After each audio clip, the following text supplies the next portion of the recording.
Welcome to the InnerView, where we take our guests into depths that go beyond comfort zones.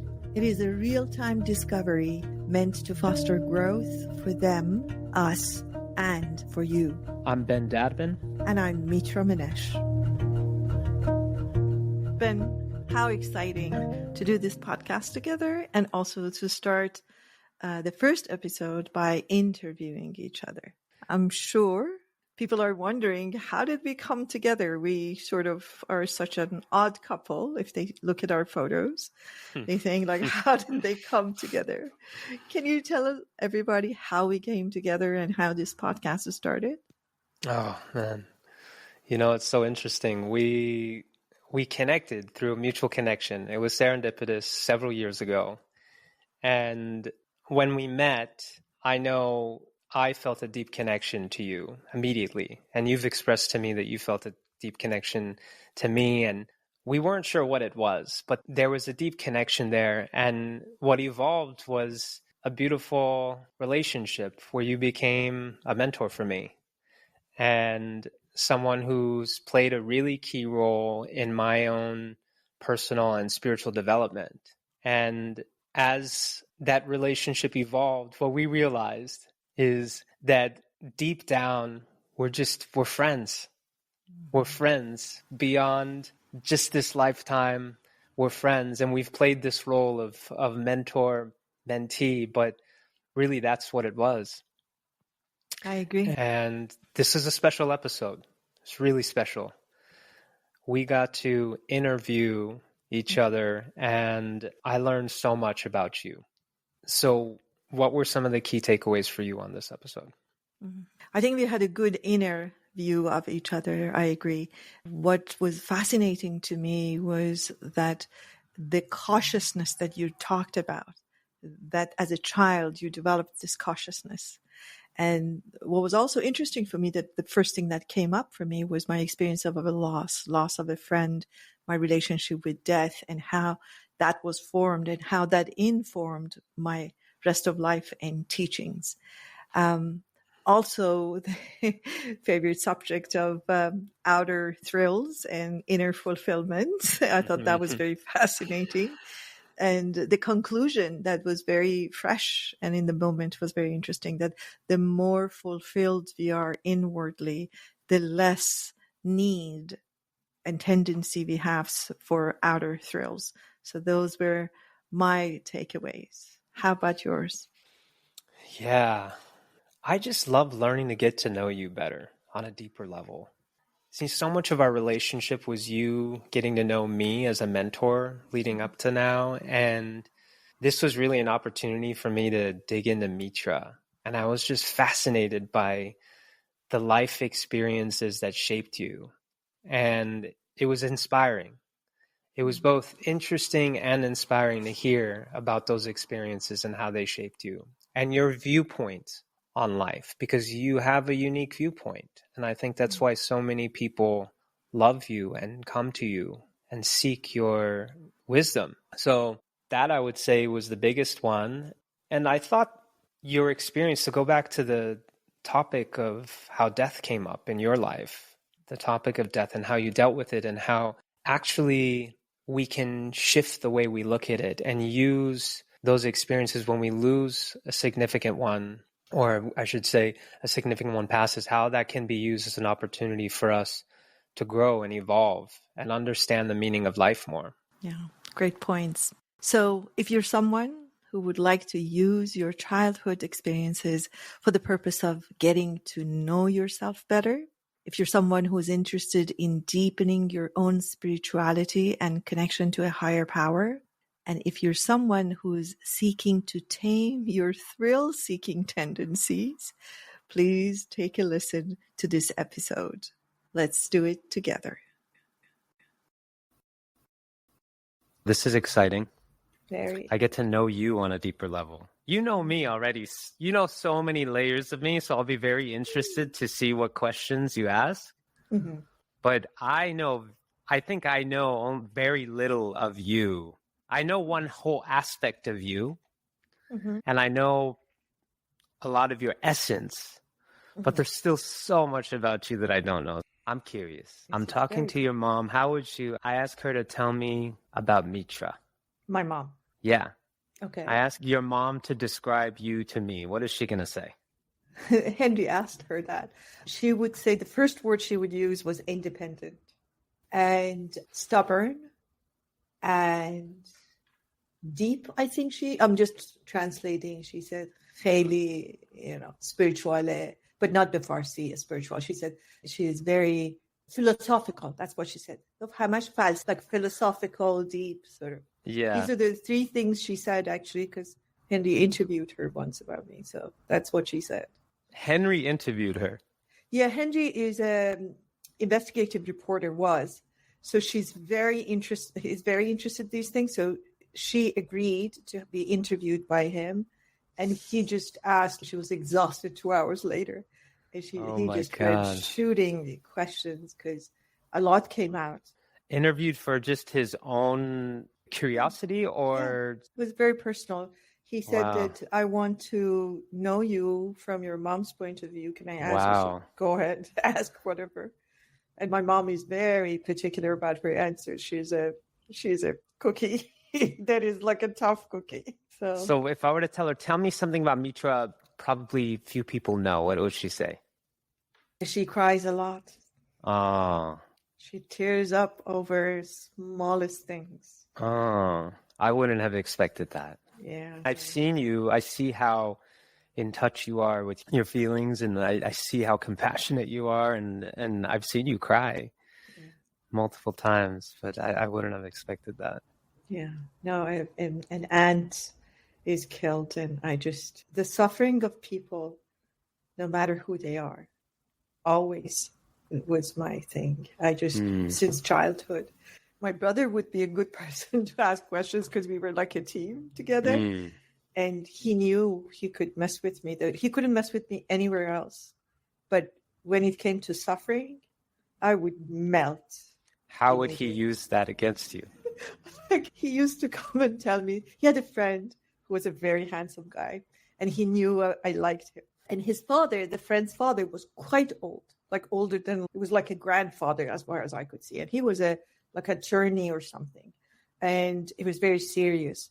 And one day my brother comes in. I used to win things from him. I was younger. My brother couldn't do much with me. So why? You were stronger than him or what? He says I was. I was a stronger inside, of course, not outside, but we messed with each other. It was like siblings. We were very close, and we still are, like, we mess with each other all the time.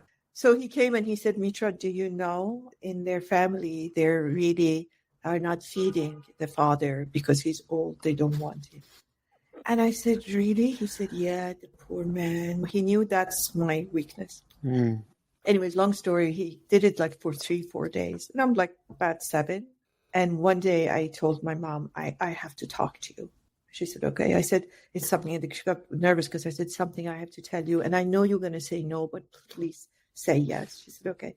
I said, can you come with me? And we go to their home and talk to them and feed Mr. His last name was Jalali. I still remember. Feed Mr. Jalali because they're not feeding him, this old man, blah, blah, blah. I said, and my mom said, who told you that? I said, that doesn't matter. She said, yes, it does matter. Who told you that? I said, Dadashi. I used to call him Dadashi. I still call him Dadashi. That's so I cute. said, Dadashi told me. She said, okay, Mehran, come over here. I said, why do you tell fibs to her? He is a stubborn old man. He bosses everybody around. He's in charge. Everybody's afraid of him. I don't know what he's talking about. And I looked at him and he started laughing. He said, well, because Mitra starts crying and I like it. So that's the kind of thing he used to do. That's great. Your turn. If I asked your mom before you turned 7, what would she tell me about you? If I asked her to describe Ben to me. It's so hard to tell. You know, pre-7 years old, my childhood feels like such a blur. Such a blur. I have a hard time remembering things, but she would probably say that I was Shaytun. And as for the listeners, Shaytun means, what would you say, wild? Like a little rascal. Rascal. With my brother. But between me and my twin brother, I was the more careful one. I was the more cautious one. My brother was the type who would climb on the edge of the balcony and almost killed himself. I was always more cautious. I was more careful. I was more calculated. You can see in my pictures that as a baby, I was very observant. I was very observant. I was very analytical. And there's this video of when we were maybe, I don't know, 2 years old, less than 2 years old. Me and my brother are in one crib, and there's a dresser right next to the crib. And my mom and dad are standing there. And John climbs out of the crib onto the dresser without thinking. He just jumps into my mom's arms. She's like a little bit farther from the dresser. He just jumps in. And I'm looking at him like, okay, what the hell did he just do? And they call me. They're calling me. They're like, come. Oh, wow. And so I'm like very cautious. I take my time. I slowly climb onto the dresser. And they're like, okay, jump, jump. And I'm like, I hesitate a few times before I finally jump. As a baby, I was also very cautious and careful and observant. Wow. Yeah. That I can see. What you're saying, I can see actually. Analytical, definitely. No doubt. I was born with a highly analytical mind. Yeah. Which is a little bit interesting. Like a rascal doesn't go with the cautious. You wouldn't think so, but we were, but cautiously. As weird as that sounds. You know what happened is in my baby years, I was more cautious and observant. As I got older, I craved attention from my parents, so we were rascals. We broke things all the time. That was a common thing we did. We loved to break things. One day, my mom came home. I guess our babysitter was in another room. Me and John were just free reign, taking all their vinyl records and smashing them onto the ceiling. We just threw them up and watched them explode into the ceiling. You say we. I know you have a twin brother. So you're referring to the two of us, correct? Correct, yeah. Okay. And who was the initiator and who was the implementer? I don't know. I was a lot of times, I think, the initiator. John, as we got older, John would follow my lead. My twin would follow my lead. I'm just picturing that scene. So many times my mom would she just put her hands to her face like, what the hell are you guys doing? Okay, I got that picture. Now your turn. I am curious to know what the teenage Mitra was like. What did you do for fun? What kind of music did you listen to? What were you passionate about as a teenager? Believe it or not, my teenage years were quite deeper than now, into studying and reading books. I was so interested in philosophy. I went so deep with the Greek philosophers. This was in Iran. So you were a teenager in Iran. Yes, okay. I was a teenager in Iran. Yeah, I was there till all my teenage years. What part of Iran were you in? Give us some context. In Tehran. I was born and raised in Tehran, so I never left Tehran except for traveling. And I think the teenage years were full of philosophy. I was thirsty for philosophy. I would drink books. And then I was thirsty for talking about philosophy, which was quite hard to find. And I think as a result, I connected to older people a lot because there were people who were like all the intellectuals were much older than me. So I connected to them. But having said that, I don't want to give you this picture that, oh, I did not party or I didn't like music. That's not true. I actually partied. Monk teenager. Yes. And that was very interesting too. But like music wise, I remember that I liked a group called the Monkees. You probably haven't even heard about them. Appropriate for you. Exactly. Thank you for understanding me. They were monkeys. They were having fun and making music. And I fell in love with that attitude more than the music. What was their style? Was it punk? Was it? Yeah, it was like it was the Beatles time, and it was like, I put a monkey. It was like that kind of song. And then somehow there was a half an hour series about them, like every night, as almost like a comedy. This is what I remember.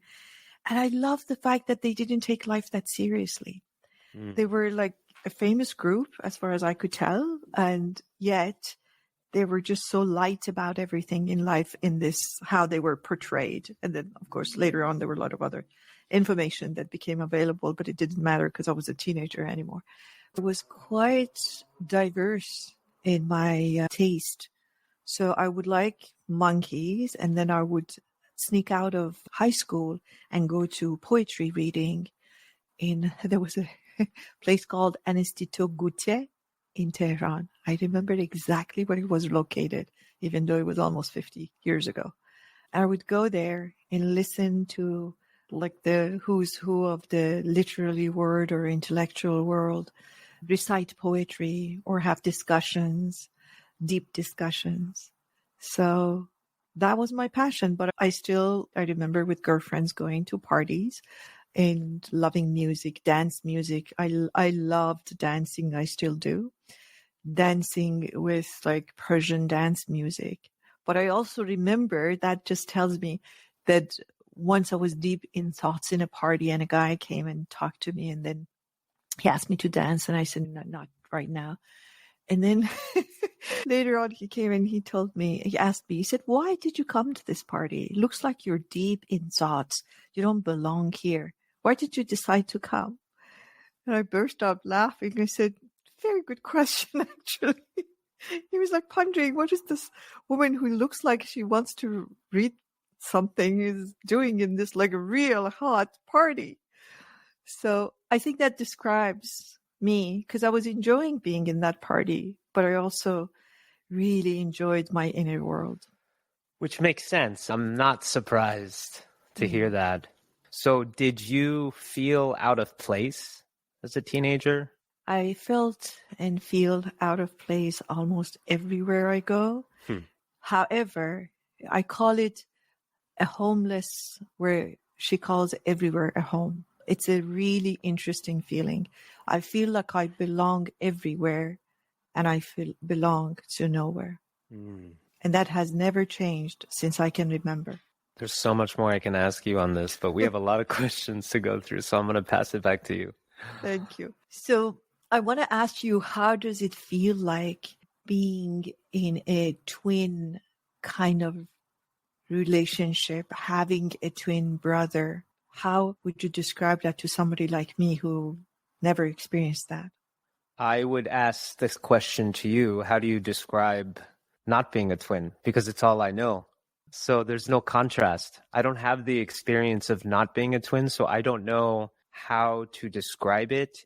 I can tell you that for me, being a twin felt like a blessing and a curse. As a child, I had a tough childhood. You know this. Maybe the circumstances I lived in were not that bad, but yeah, just being bullied a lot, just around a lot of difficult situations. And I remember blaming my brother because he's my brother.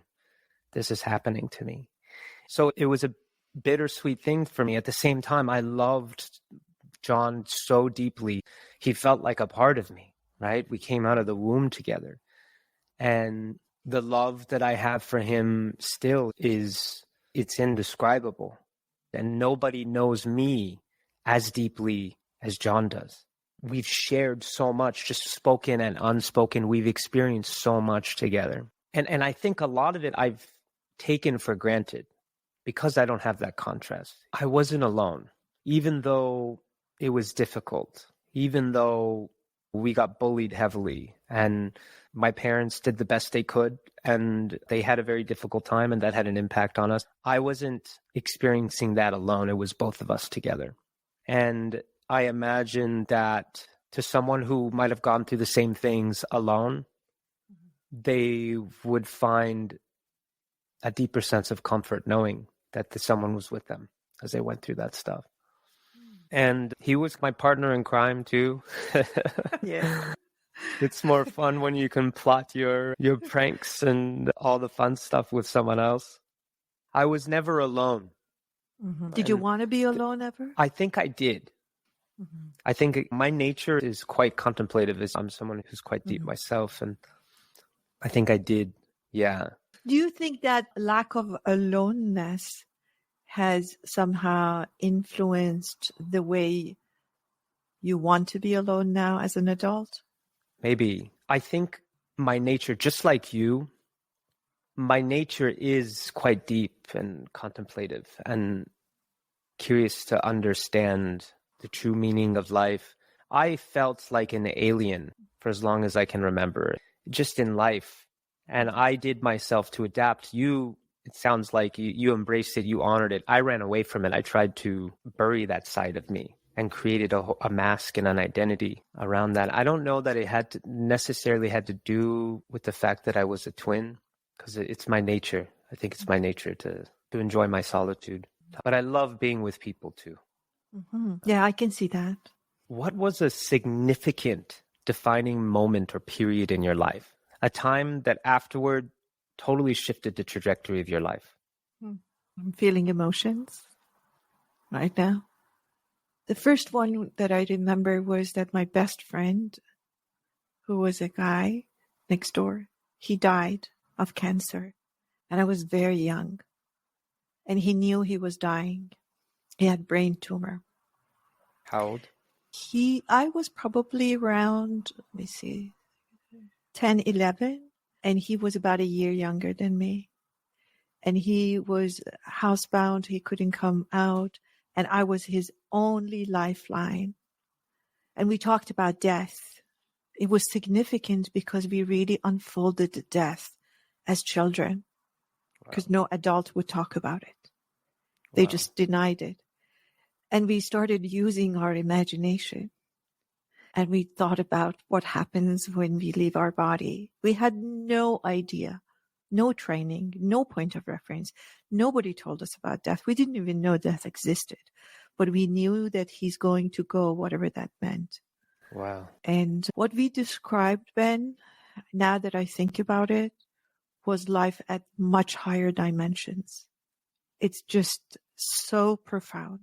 We said that when he dies, he's going to go to this place that people are just so light in their essence that they can just, whatever they want, it arrives. There is no, we didn't use these words. These are my words as an adult. There were basically no density. I say, Ben, and I connect to you. That's it. Or you say, you say, I don't know, whatever you want, you say it and it arrives. And then there were no hardship in that world. So when we defined and imagined that world, I think it was in a way of easing his fear of leaving. So interesting. Wow. I just listened to the autobiography of a yogi. I finished listening to it. And in that book, Paramahansa Yogananda, he describes the astral world, which is the world we go to when we leave our physical bodies. And it's what you're describing. Yeah, I'm telling you, it was fascinating as children. So that was a huge defining moment. I experienced loss. I experienced imagination at a level that it really calmed us. That point of reference calmed both of us. Him as a person who was leaving, me as a person who would be losing her best friend. And it was another world that I had access to. I would come from school, do my homework quickly so that I could go and spend time with him. But nevertheless, when he left his body, it was just so hard. And I remember my first teacher, I don't mean school teacher, spiritual teacher, was the man who raised him. It was his step-grandfather, a man that changed my life forever. His last name was Mr. Pur Jahani, which means the son of the universe. This man could not have any children, but raised many. He married a woman that then, I'm talking about probably about, 70 years ago, was divorced. Divorce was not something that happened in those days. I had never heard of anybody being divorced. A woman that in her physicality and in her energy was a rough person. So this man was our neighbor. Mr. Purjahani was our neighbor. He married this woman. This woman came with a daughter and 2 grandchildren. The daughter's husband left because he was a political prisoner and he was imprisoned. And Mr. Purjahani raised the grandchild. And that grandchild was my friend who passed away. When I asked Mr. Purjahani why did he marry, because Mr. Purjahani was, to me, the most handsome man on earth. He was a retired railway engineer. Sorry, I'm going deep into this story because he is so important in my life. And he said, I don't want you to ever share this with anyone, but I want you to know I married her because no one else would. And I thought, wow, what a statement. Even as a child, I knew that was deep statement. Mr. Pujahani was so kind that to this day, when I wanted to help someone, I go to my Mr. Pujahani character. I remember him carrying sick people on his back because they could not walk between their home and getting to the car where we parked the car. I remember him letting anybody and everybody stay at his home. I remember Mr. Pujahani not having any furniture. Everybody sat on the floor in his home. I remember Mr. Pujahani building a home with his bare hands. When we moved to that neighborhood, his home had no surface. It was all like half finished. One tile at a time, he put marble, huge marble tiles every day, 1 or 2 tiles. And I would ask him, why don't you finish it? He said, his word was, Yavash, Yavash, little by little. I shall finish this. There is no rush. I went to Mr. Sounds like a Pujahani. saint. He definitely wasn't a normal human being, I can tell you that. So that was the first life-changing experience I had because I went to him when my friend left his body and we just held each other. He never said anything. I never said anything. And we became closer because he used to be my teacher. This was a man that you could ask any questions about geography, mathematics, natural science, whatever questions I had, I would go to him. So we became closer. So that was a long answer. Wow, I just realized that was a long answer. But that was a very deep moment in my life. How did it change the trajectory of your life? It changed my life in a sense that I met death. I met death very close and personal. I also met my vivid imagination, which I had, but I never had intentionally sat there and made a world that didn't exist physically. It also changed my life because I realized that how temporary everything is. Huge conclusion at that age. Yeah. I'm very touched by what you're sharing. It's just hitting some chords inside of me. Thank you. And then, of course, a few years later, my father died. Wow. I forgot to mention that. It's preparation. Exactly. And then my country died. And then my home died. And then my friends died. Not literally, but I had to leave them because every loss is a death of having and being and experiencing. It was the best preparation for the life to come for me because there were losses, physical losses, one after another. And I don't think anybody was as prepared as I was. It seems you were very much look after your journey. Inwardly, yes. Outwardly, absolutely not.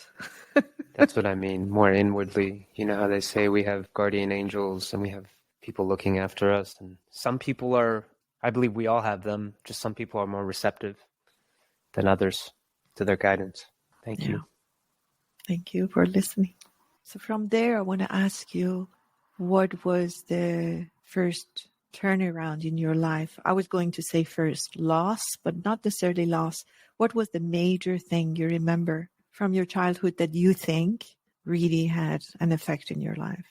I noticed myself feeling shy, a little bit defensive about this. A lot of things define me, have had an impact on me. But you're saying, what's a moment?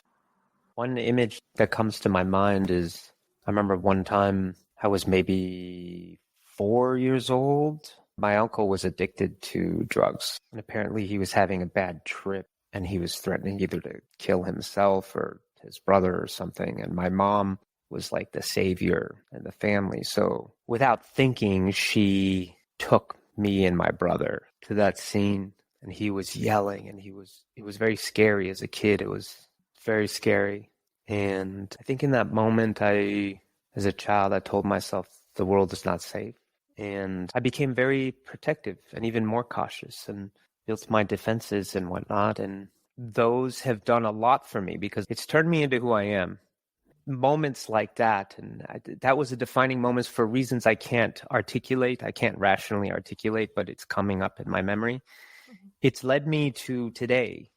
The pain that I've felt as a result of some of these childhood experiences, I couldn't hold in anymore. And there was no other way but going inward for me. And there's no other way but facing these things head on. And what has come of that is an immense amount of courage and wisdom.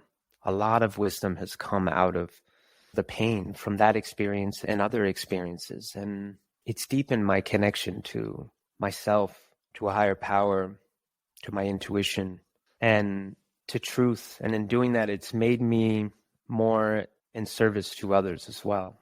The compassion that I have for myself, for the pain that I experience, I can very easily translate. I have compassion for other people. Often when I see people going through difficult situations or making mistakes, I'm very forgiving and I can understand. They might be behaving in a way because of fears and because of an idea maybe that they too feel like the world is not safe. I can see that in you. Yeah. So many questions that I want to ask, but yeah. Thank you. You're welcome. So I'm curious, what would the Mitra today tell the Mitra from just 5 years ago? You're someone who's constantly evolving and changing. Another way of saying it is, what would the Mitra from 5 years ago be surprised to see or hear about of the Mitra from today? That she's going even faster and deeper than 5 years ago. I thought, because what I see is that people slow down.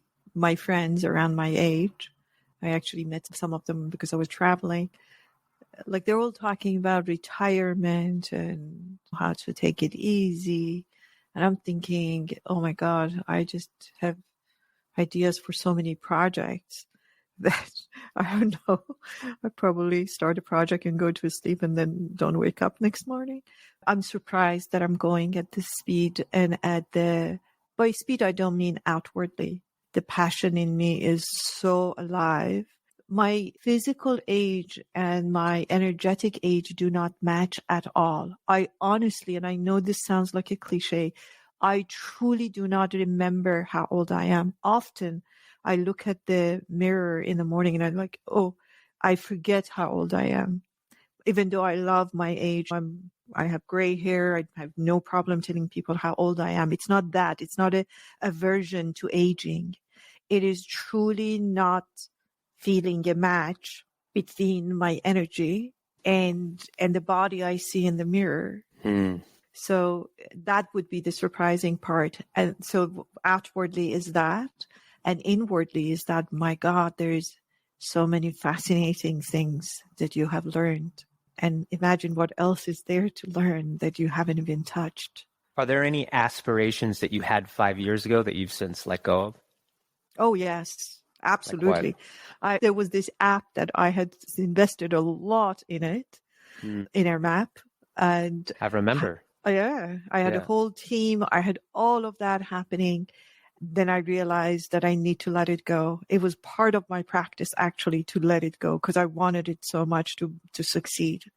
Another death. Yeah, another death that was necessary. And some of my team members helped me to reach at that point because a particular person that I really trusted betrayed my trust. And I thought, thank you. I thanked him. And I realized that I have to let this one go. It was one of the biggest outwardly investments that I had done as far as time and money is concerned. I don't own much. I do not possess much. And I had spent a lot of money, and time and resources, other resources. And I sat there and I said, I see. I think I'm testing myself to see if I can let this one go. And one day I decided, and it was over. And how did it feel when you made that decision? Complete liberation. I know that feeling. There's been a few times in my life where I've been like, I've held on to something, I've held on, and it's such an energy suck. And then there's resistance to letting it go. It's but how could I let it go? I put so much energy into this. And the moment I do is, oh, that feels so good. Oh my God, why didn't I? This is so obvious. It's so obvious that I wasn't supposed to continue this? Why did I hold on for so much longer than I needed to? Yeah. Because it becomes an attachment. And the Yeah. more you invest in it, the attachment becomes thicker and denser. It's like now you've done these many years and these many dollars and these many hours. So it's the attachment. It's so thick. It's like a brick. How do I break that? And the answer for me was, that's the one that you need to break. The paper thin one is easy. Of course, we're supposed to go to lunch and I say, it's okay. If it doesn't happen, that's fine. Not a big deal. But years of investing in money and people mainly, and hours, and then saying, you know what? I can let this one go too. And I didn't blink an eye. Yeah, I have 3 rapid fire questions for you. Uh-oh. A few years ago, you told me that you're into racing. And I'm like, what? You're like, yeah, I love to speed. I love to race people on the street, and we'll be at a traffic light and I'll race. I'm like, what? Mitra, you? The monk? Racing? On Wilshire Corridor? Like, what? So I'm very curious. How many speeding tickets have you gotten in the last 10 years? Okay, so I'm a speeding ticket. No, I've got other tickets, but not speeding ticket. That's number one. Number two, I actually am quite careful because you're asking recently. If you go a bit further, maybe I wasn't. I remember not many people could sit in my car. My children were really excited by it. But I remember my friends saying, it's okay, okay, we meet you there, Mitra. They wouldn't sit in my car because they couldn't take it the way I could drive. And I didn't drive it all the time. But I did not do it when it was really unsafe, because I could see, especially with young people, that they get excited by the way I drive, and they always wanted, it was almost like an invitation. I would go boom and turn around and one would be ready to race. And I look at them and I thought, oh my God, I don't think they can. They think they can. Going fast is different by knowing how to race. They're two different things. Racing is quite responsible, actually. Otherwise, every racer will die soon. So one day, and I don't know what happened. I know there's a story about it, but I can't recall right now, that I realized, oh my God, I'm inviting them to do this and I'm not sure if they can handle it, because I had a Mini at that time. With my little Mini, I could take any car on the street unless they were professional. So let's get straight. When we're saying racing, we're not talking about drag racing. We're talking like, yes. What, Good. to get to the next light, like being able to maneuver traffic. It's more than just driving fast. Yes. It's maneuvering and getting to the... Thank you.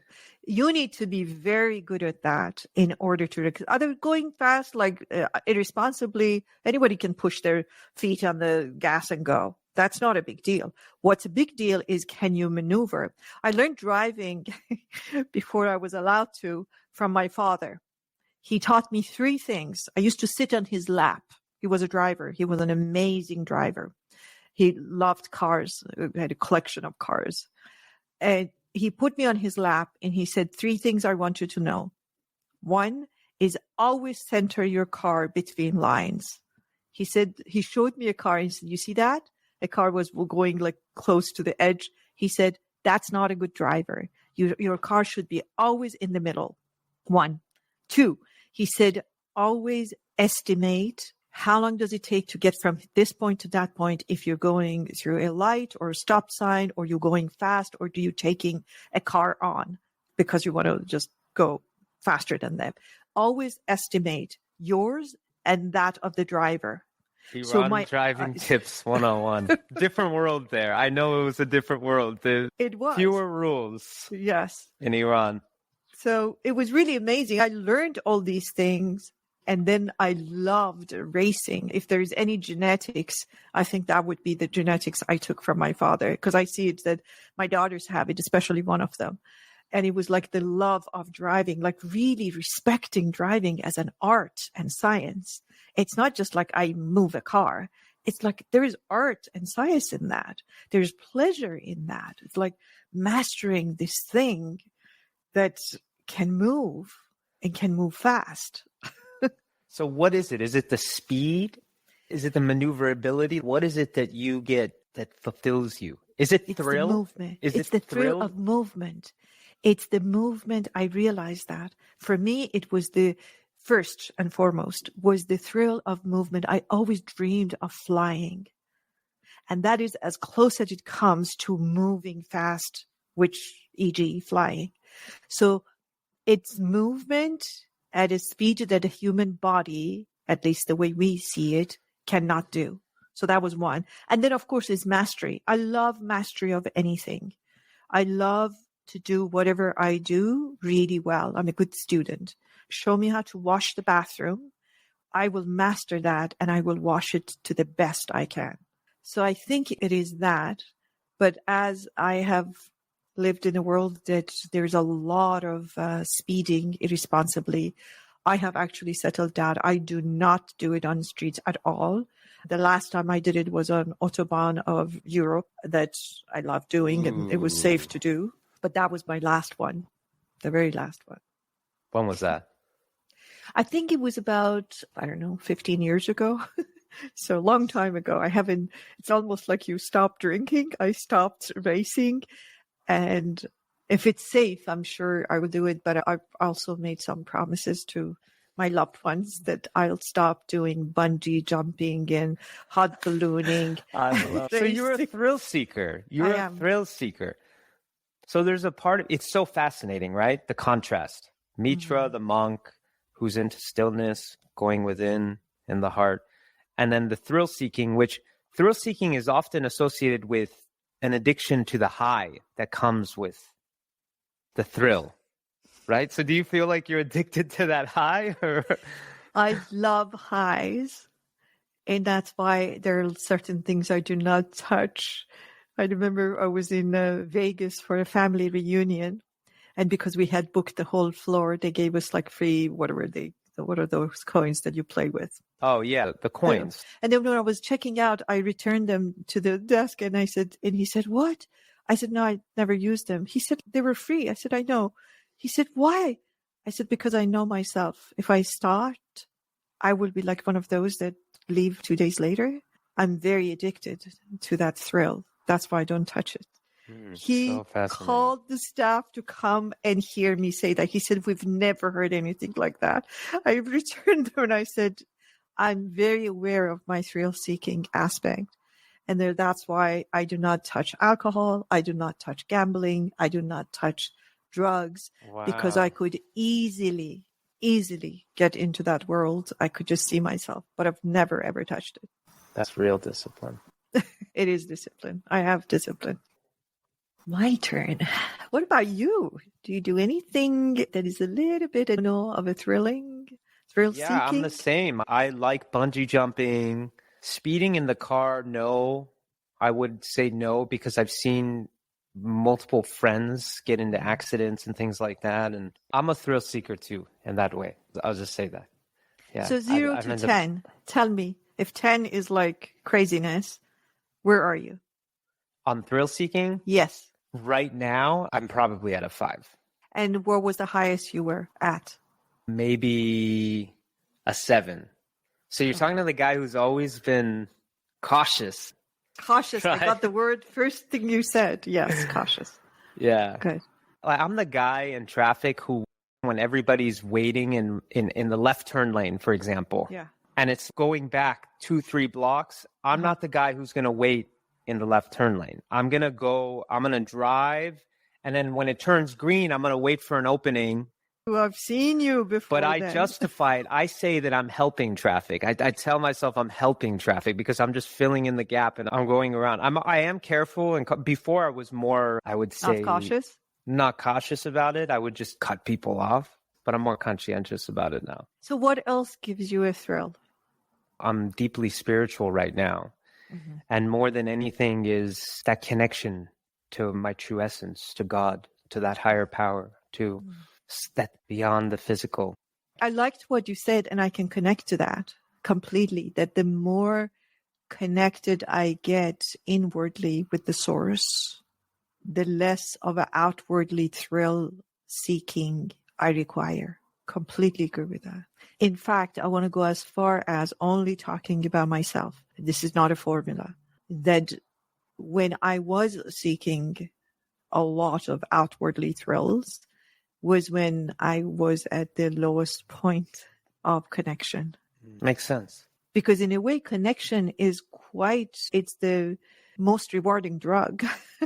And then when that's not there, but you have tasted it or you know that it's there, then you look for it, except you look for it probably somewhere else.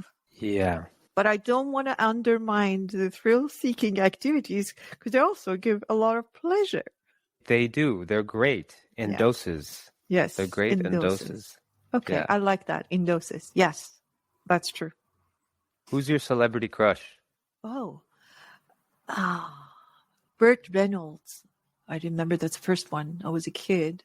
And then Tom Jones, which none of them you know, probably. I don't know Tom Jones. Tom Jones. He still sings. The guy is in his whatever. When he sang, it was like he was making love.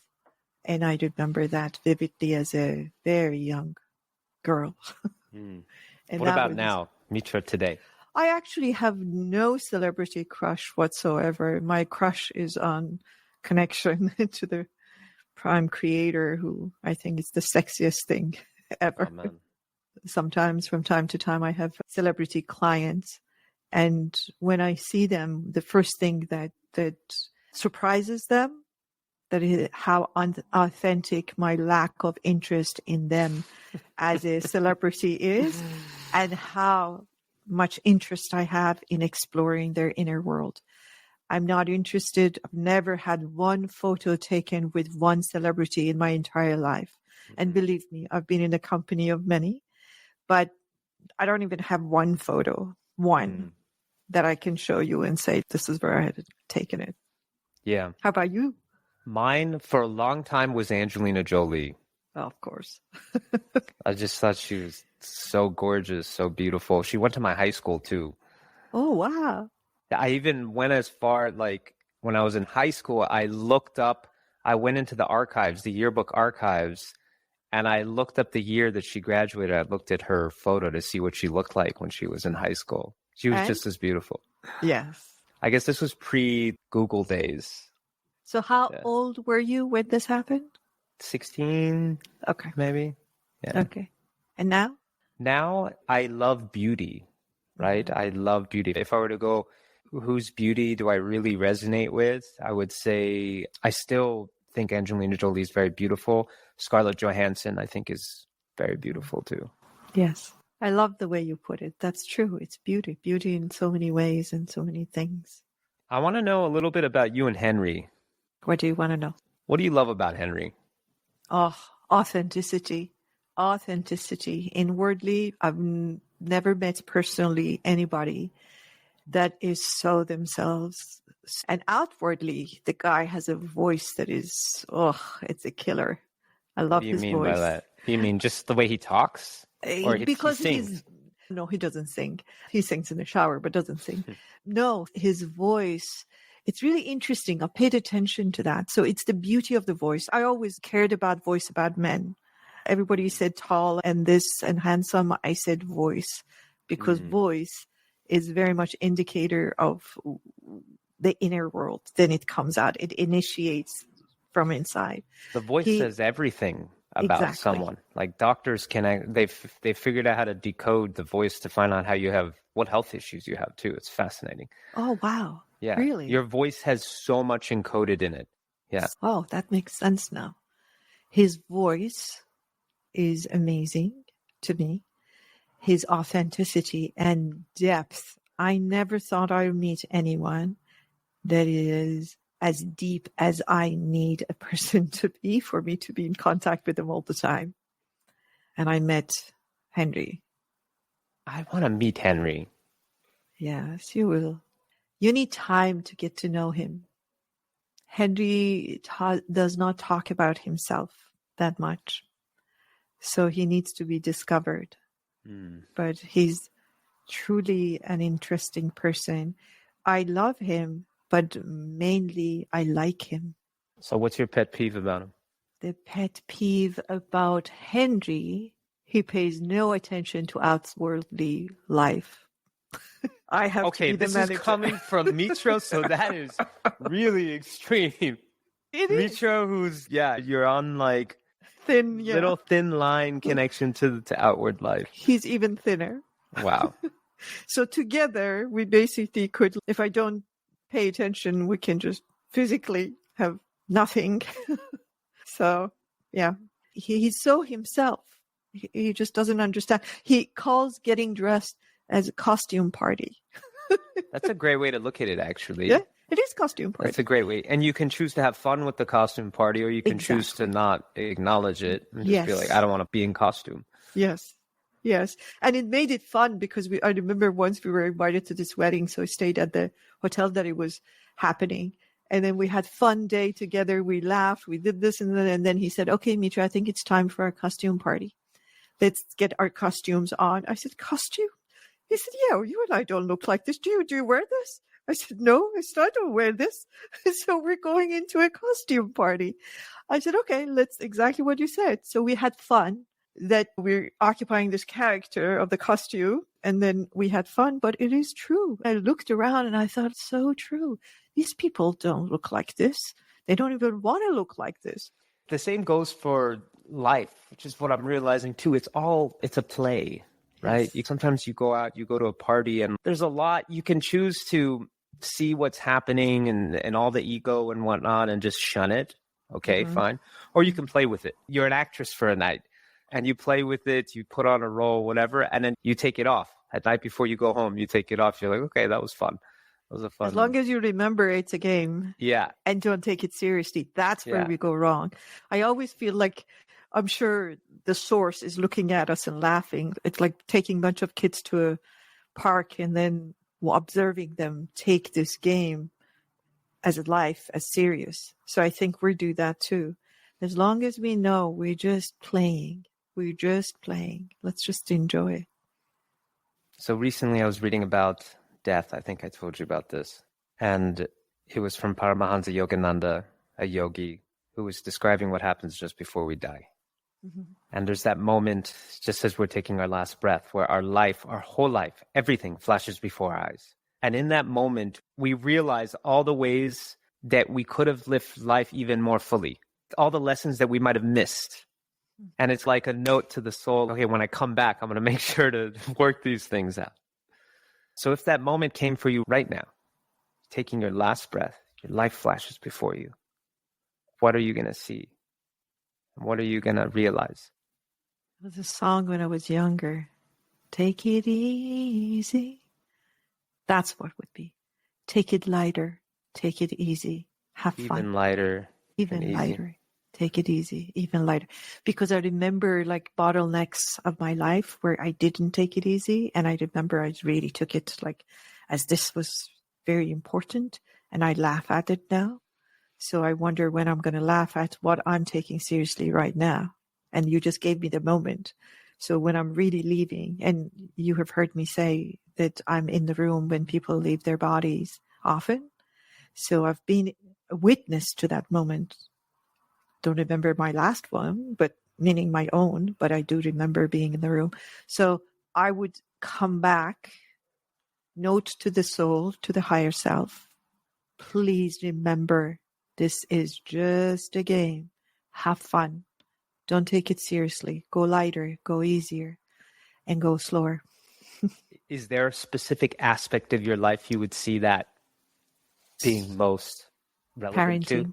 Parenting. Parenting. Oh, because challenge, right? It's not so much the challenge. It's a huge part of a person when you bring people to this world. Just think about that. Is there anything more, fascinating than that? So I think parenting, and from what I can tell, not that I have any solid evidence, I always were a collective parent, not an individual parent. If you speak to people around me, many people see me as a parent figure, but I'm not a parent to any of them.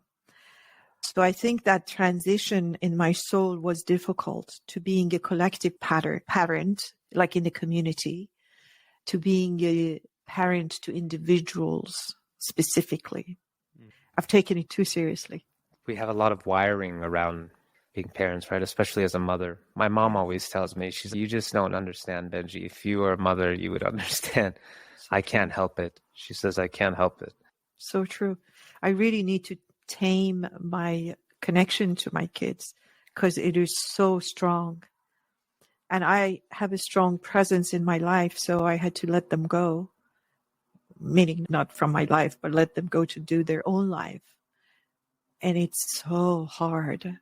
I want to say, I know that. Can I just do that and sit back? Not yours. Especially Mitra, the coach, the one who everybody seeks out to get advice from. And you probably see some of those challenges and flaws in your own kids. And you got to hold on to my horses. Yeah. Hold on to your horses.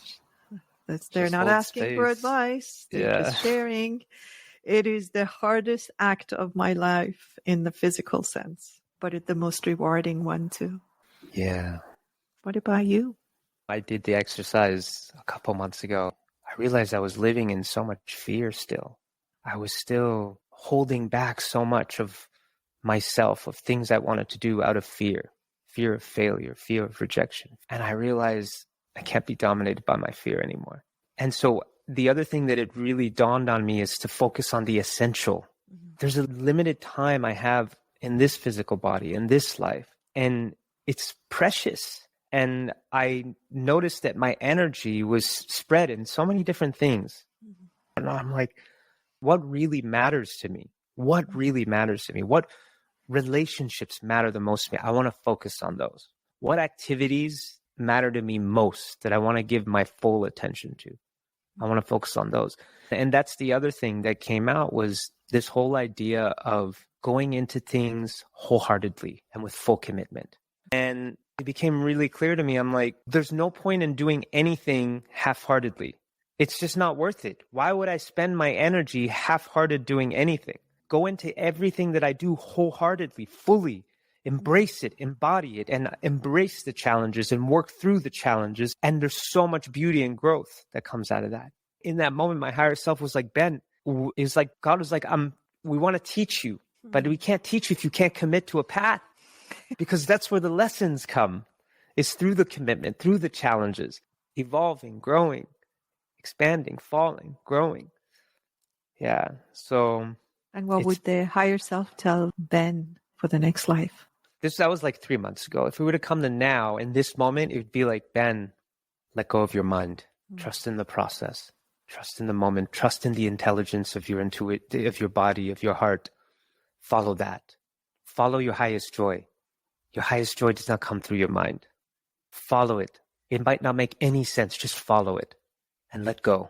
My higher self will second that. Yeah. If only, yeah. Your mind is quite active, isn't it? My mind's so active, but I'm getting to a place where there's a little bit of, I'm starting to get some distance from it. I should say it's been a continual process. My whole spiritual journey has been a process of getting distance from my mind, but on a deeper level, I feel like I'm starting to let go a little bit more and just falling into my intuitive intelligence. Mm-hmm. Everything can be effortless and easy in life. You know, it doesn't matter what we're doing. You can be in a position where you're making a huge impact on the world and still it's effortless and easy. And I don't want to be trying anymore. Energy, like, it shouldn't feel effortful. Everything we do, we can do with fun, with some level of playfulness, curiosity, interest, joy. Let's imagine that world. Can we? Just our world. Not even, I don't want to go like global with this. I just want to play. I can't help myself. Can we play like I played with my friend? Why not? Okay. So let's imagine, how would our life be? Like, I'm just imagining that kind of living. I'm happy with 80%. I don't want to be pursuing something that it's too far away. If my life is in a way that I'm really flowing, just flowing with whatever it is, and it's effortless. Oh, I remember when you were traveling, you were reporting to me that's how you were living. I asked you, you called me, I think it was Ecuador. I'm not sure. Maybe I'm wrong. Was it Ecuador? I was in Cusco, Peru. Peru. Such a beautiful place. Beautiful Oh. energy there. And then I asked you, what is your plan for the day? And you said you don't know. You would go with the flow. And then the No next time we plans. talked, you reported that you went there. A guy told you where to go for lunch. And then from there, somebody told you to go to this place. And like the afternoon thing came. It was a game. I was playing a game. I was like, what if I just let go completely of all of my, what I think I should be doing and spending my time and all that, and I just follow the signs. And anything can be a sign. Literally, I just said, I'm just going to go with it. As crazy as it sounds, I'm going to go with it. If I see a little fly, to me, that's a sign. Everything, just look at everything as a sign. There was that day when I was like, okay, I got to get to this one location at the top of Cusco, Peru, which I'm not sure how to get to, but I'm not going to ask anybody for directions and I'm not going to look up how to get there. I'm just going to see if I can somehow navigate there without that. And everything was a sign. I'd walk up to an intersection and I'd see a guy randomly just pointing in a direction, not for me, but I'll be like, okay, that's my sign. That's the direction I'm going into. And I was playing because I didn't care. I had no attachment to the outcome. If I didn't make it to the destination, no problem. Yeah. I was just curious. Yeah, I came up to another intersection. I'm like, okay, where's the flow going? And there's all these people flowing to the left. All these people were walking in that direction. I'm like, okay, that's the flow. I'm just going to go in that direction. And then there came a point where it was so literal. It was crazy. The point where I was going up this one stairwell because that's where I was led. And this guy, he calls me. He stops me. I'm just walking. He calls me. I pass him. He calls me. He's, excuse me, are you trying to go to, I forgot the name of the place. And I said, yes. Okay, don't go this way. At the top, there's a dead end. You're not going to be able to turn the direction that you need to go. And he gave me the explicit directions. You're going to go down the second stairwell to your right. You're going to turn right up there, turn left, and then keep walking straight. And eventually you'll get there. And I ended up getting there. So it was fascinating. It was such a fascinating game to play.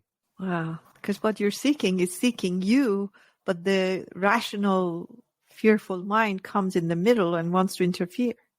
So it becomes quite cumbersome to get there. There's a lot of curtains between you and your path. Yeah. And what I've learned is it's easier to do those things when we're traveling, right? We're out of our element, we're traveling, we're naturally in more of a state of curiosity and play and openness. Yeah. So bringing that into our day-to-day life. And then the other thing that I learned is I don't need to rely on external signs. Yes, there are external signs. Intuitively, we know too. The best barometer is just following our highest excitement. Right? Highest excitement. In each moment, what's the thing that excites me? The highest joy, highest excitement.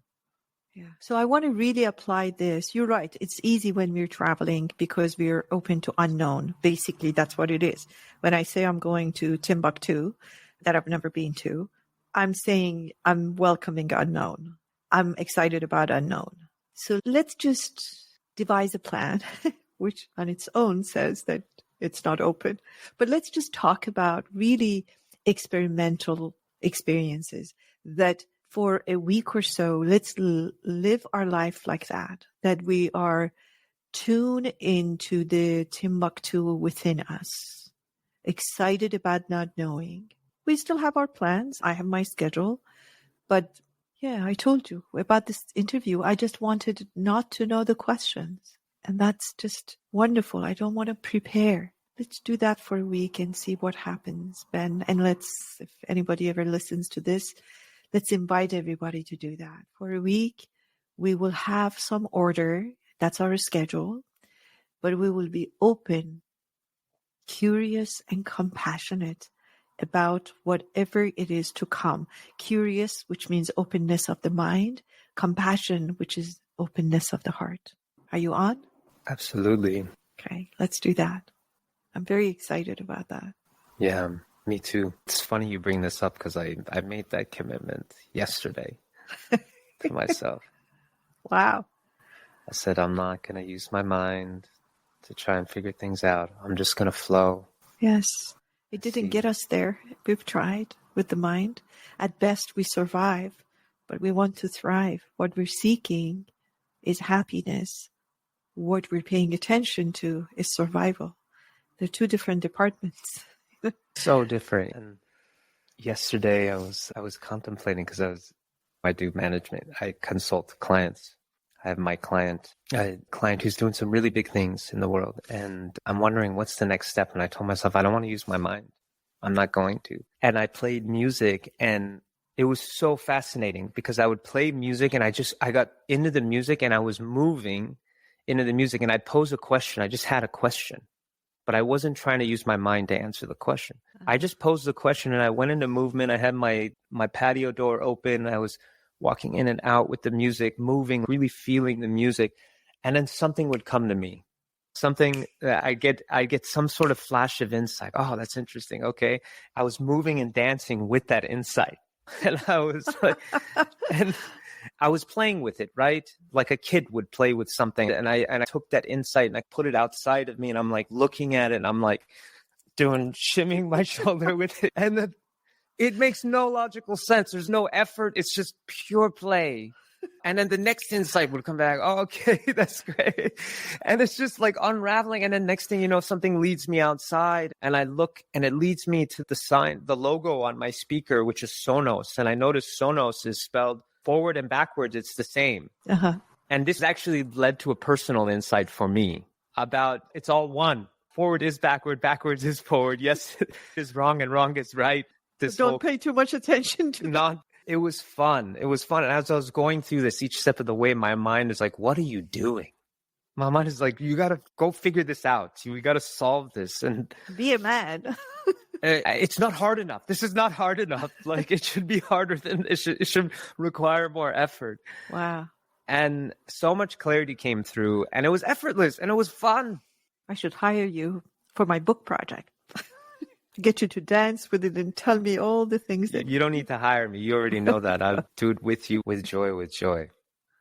We should talk about that a little bit before we say this is different. Yeah, it's amazing that outwardly we are so different to the world. I'm an older woman. You are a younger man. You look outwardly very different. Your lifestyle, what you do, we are so connected.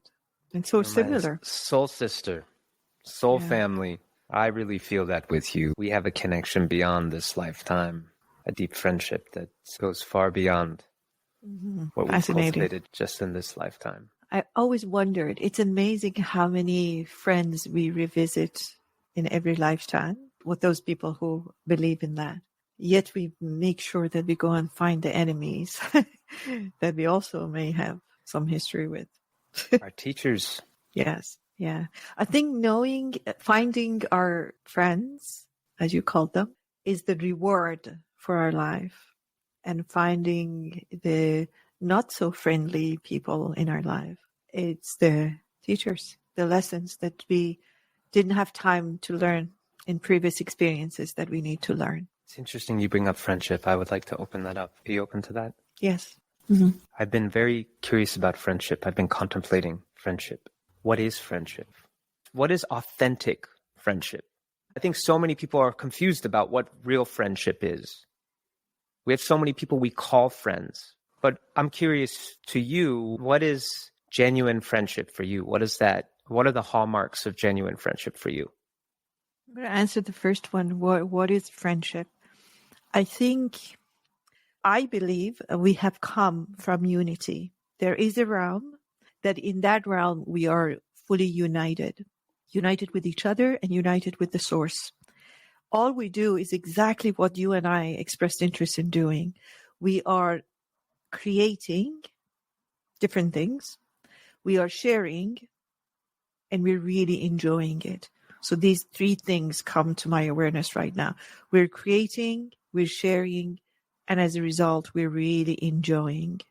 And I told you by enjoy, I spell enjoy as IN-joy. Like we're in joy while we're doing this. So for some reason, we have come to the place that fear has become our experience and separation. What we call friendship, what I call friendship, is the memory of that oneness, that there was no particular reason, but I just was one with others. I enjoyed them. They enjoyed me. I shared with them. I created. Joy was our experience, shared experience. In that world, in that realm, there was no need for protection. There was no need for separation. And there was no need for attacking. So what I hear you saying is that it's beyond this lifetime. There's certain people whose spirits that we have been friends with before, that we have been in unity. We had experienced some form of unity and co-creation and I'm saying connection something before. beyond that. I'm saying there was time is a concept of this dimension. There was an experience that everyone was everybody's friend. But what we're saying, the second aspect is when we came to the density of our experience, then we selected people that we wanted to be friends with. And now we're getting to a place that almost nobody we share our vulnerability with, and we're afraid to be friends with anyone. So those people are people that we see socially or we work together or whatever it is. But true friendship to me is when we go back to that 3 criteria that we create, we are enjoying together, and we are sharing with each other without any hesitation. There was a time that everyone was a friend. There was a time that some people were my friend. Now we're getting to a time almost no one is a friend because there's so much fear around what do you want? What can I give you? What can you give me? Like it's almost a calculation of the mind. It's like accounting service, not a true connection. Not for everybody. I'm not saying that those friendships don't exist. So that is my basis for friendship. When I do have that desire to get closer with someone, it's a sense of remembering the time. Either I had a specific experience with that person, or when the whole collective experience was connection, joy, creation, and sharing. So based on how you describe it, really, you can be friends with anybody. You can have that, the potential exists for you to have that with anybody. Exactly. The only question is which people are receptive to that. Yes, exactly. Where's a good place to start? Because I'm not going to come after you when you are closed, because that makes it very difficult. I'm closed, I'm opening, and you're closed, and I can't really do anything about that. So what I call an easier friendship is when I see an opening, I look at you and I think, oh, I know this guy. Actually, I remember this vividly, specifically. So he sounds, looks, acts like he's open. So you're my best bet. But I only do that. It's like process. So first I forget completely. Then I'm open to your openness and we become friends. And then the potentiality opens up that says, oh, so maybe any other person can be my friend. So you really are going for the lowest hanging fruit, which is like Ben and Mitra. That was easy to connect with you. But then can I connect with the guy who's protecting himself from me, or the guy that, or girl that is talking to me and I feel like I need to protect myself from? Let's say you can get along with, there's 100 people you've interacted with that you can have that experience with. What friendships will you choose to cultivate and spend energy towards? You just do nothing and I'm saying you, Mitra, personally, I'm curious. You let it choose you. Yes, because it does. You dance with it. Yes, because it does. Like you did. Did I ever write to you and request that we become friends? No, but it happened because I let the energy choose its own partner. My idea is to dance in friendship. And if you're available, that's fantastic. You will find me because energies that are alike attract each other. If you're open, ready to dance, I'm open, ready to dance. We'll find each other. We'll dance. We dance to that music of friendship. And when I become too picky, then I'm going towards my mind because I'm going to calculation. I think this person is this and they're close by and their time schedule is like, then it becomes calculation and I'm dropping into my fear. And then I feel rejected if you say, Mitra, sorry, this is not a good time for me. And I go, oh God, see, I shouldn't have. So I close down again. It becomes a vicious cycle. But when I'm open, it will choose me. It will come. And it may come in the funniest way. I had that exchange. I just came back from a trip yesterday. Like somebody at the airport. We started smiling at each other, and that was sufficient. We shared an amazing smile. I was walking on Montana in Santa Monica, California, a few weeks ago, and a woman was coming towards me. And we just started really smiling at each other and then laughing. We passed each other. We went back to each other. We hugged each other. We laughed again. We kissed each other. Then we left. To this day, I don't know her name. I don't know who she was. All I know is I went with joy. I was meeting Henry and I said, "Oh my God, you won't believe what happened." He said, "What happened?" I said, "I had this amazing connection." We said, like, "Do you know who she was?" "No." "Do you have her name?" "No." "Did you get her number?" "No." "Would you recognize her if you see her?" I said, "Her energy, yes. Probably her face, no." Do you see what I'm saying? We danced. So tell me this. So what you're describing, it's an effortlessness, our beingness. We attract Yes. the people who we resonate with. Yes. Why do so many people struggle with this idea of friendship? Why do so many people, despite having friends, feel lonely? Thank you. And that's so true. And that's the worst kind of loneliness, actually. If I'm sitting at home on my own and I'm feeling lonely, I understand it.